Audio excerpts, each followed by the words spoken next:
পরনের শাড়িটা দেখিয়ে দিচ্ছি। পিওর ব্যাঙ্গালোর সিল্কের মধ্যে টেম্পল টেম্পল করে যাবে অল বডিতে, দেখে না। আর পুরোটা যাবে হ্যান্ড স্টিচ। দেখো এই যাচ্ছে পুরো আঁচলের কাজটা, কালারটা তো অসম কালার যাচ্ছে।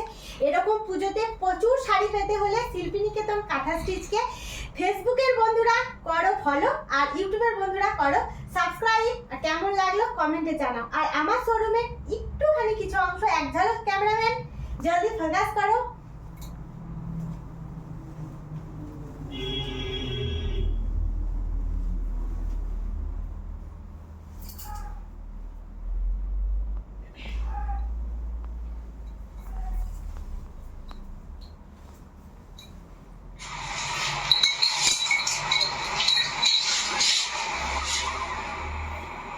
একটুকরো কিছু অংশ দেখালাম।